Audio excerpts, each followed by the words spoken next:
Americans. This is, my dear friends, a real disgrace. I mean, the cost of living is really putting us through the ringer. People, even those who could easily afford to carefully complete a thorough grocery shopping trip, are now reorganizing their weekly menus to include more beans, more peas, more lentils, and to eat less meat overall, and less chicken because of the brutal costs. Edmundo Gonzalez reported that he had a phone call with Pedro Sanchez and asked Spain to apply pressure to release all political prisoners. Here I have Mrs. Delcy, president of Venezuela, in a market. She claims that she will not rest, she will not stop until she sees the complete and total freedom of Nicolas Maduro Moros. I think that even if hypothetically they could release him due to certain errors or irregularities in his detention or arrest process, for him to actually return to the presidency of Venezuela, it seems to me personally that is going to be very, very difficult, if not nearly impossible. But let's listen to the acting president or the interim president, however you want to call her. Caribbean Sea, the Caribbean Sea that should be a territory of peace. From here, once again, we will not stop condemning the criminal aggression against the Venezuelan people that occurred in the early morning of January 3rd, 2026. It will go down in history as a great stain on United States-Venezuela relations. And well, the people, here's the animal protein as well. We have... Well, she went to a market, as I see here, to a popular market to talk about freedom. She stated that the military aggression of the United States against Venezuela will go down in history as a great stain between both countries.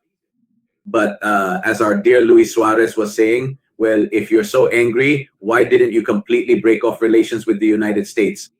Why instead did you become what Chavez defined as puppies of the empire?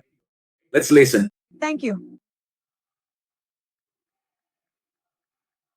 And you have my commitment and my loyalty that we will not rest for a minute until we have the president back, the first combatant. We will not rest. We swear it. A year ago, we swore with President Maduro a year ago on January 10th. And today, January 10th, a year later, we are swearing for his freedom. We are going to rescue him. Of course we are. Of course we are. With the unity of our people, we will rescue him. Amen. Well, amen. So be it. We are going to rescue him. That's a problem for lawyers and courts where the government doesn't have much to do. Mrs. Rodriguez stated that in Venezuela, the government that Nicolas Maduro still presides over is in charge despite his kidnapping. I ask you, in any case, is Delcy's government or Nicolas Maduro's government really in charge in Venezuela at this moment? Popular power? Who governs Venezuela? The popular power and its constitutional government. So there is no doubt here. There are no levels of uncertainty here. No, no, no, no. Here, the Venezuelan people are in charge and there is a government, the government of President Nicolas Maduro, and I have the responsibility to be in charge as long as, well, his kidnapping lasts. So that is the message. Listen to this again because this is important as it corresponds exactly with the ruling of the Supreme Court of Justice. For those who talk about 90 plus 90, 180, no. Here is the answer given by her. Listen to it. As long as, well, his kidnapping lasts. So that is the message for all of Venezuela. Let's keep marching together. Let's keep marching united, guaranteeing happiness, guaranteeing life, guaranteeing the future, and guaranteeing popular power. Well, I will be the acting president for the time being, as long as the kidnapping of Nicolas Maduro continues, because that is precisely what the ruling of the Supreme Court of Justice states in this rather unusual interpretation that the court has given to the Constitution. Well, not strange. No, they had to give an interpretation. If Maduro is out of power, not under any of the elements or characteristics that it poses, or the causes that the Constitution establishes for a president who is absent temporarily or absolutely from power, well, the court decides that he is kidnapped. Therefore, it is an unusual, unprecedented situation. He is kidnapped. Therefore, the vice president takes charge of the presidency until the other's kidnapping ends. Therefore, there is no constitutional clock that tells us that Delcy's government ends at any given moment. The only constitutional clock there is the constitutional period that ends in 2031. We must keep this in mind, my dear friends, and not abandon it from the political analysis, because that is what we have at this moment. That is what it is. And I'm not saying we have to accept it. No, I'm not saying that. But this is the legal situation in Venezuela. Pedro Sanchez reported that he is at the disposal of Delcy Rodriguez and Edmundo Gonzalez to promote a political transition in Venezuela.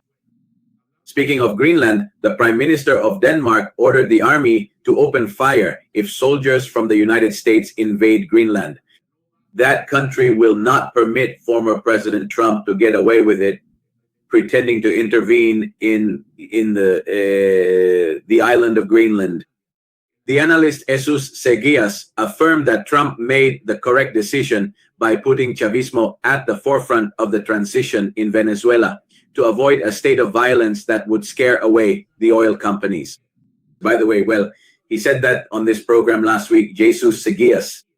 I can also tell you that the foreign minister of Spain affirmed that the transition in Venezuela must be decided by Venezuelans and not imposed by a foreign power.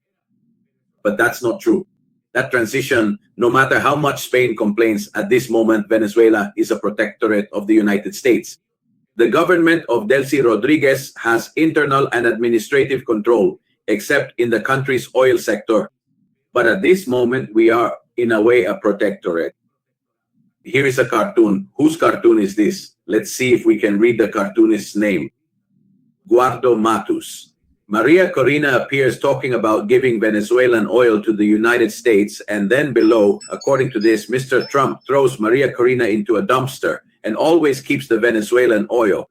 Of course, this is a cartoon made by very strong adversaries of Maria Corina Machado, adversaries who reject her, although she has definitely done some things, I would say, to provoke that particular situation, that situation, right? Honestly, I really do not know how this week is going to go at all. I think that, it's just really hard to predict, Maria Corina must think very carefully about her meeting with Trump, how she is going to behave. I don't think she should go to the United States to give the Nobel Prize to Trump, because that Nobel Prize wasn't won by Trump. She won that Nobel Prize. If she gives the prize to Trump, she is going to look very bad. I'm going to use a term that I hope doesn't happen. She will be seen as groveling.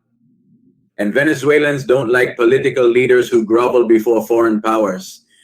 I don't know if he will do it or not. That will be his decision.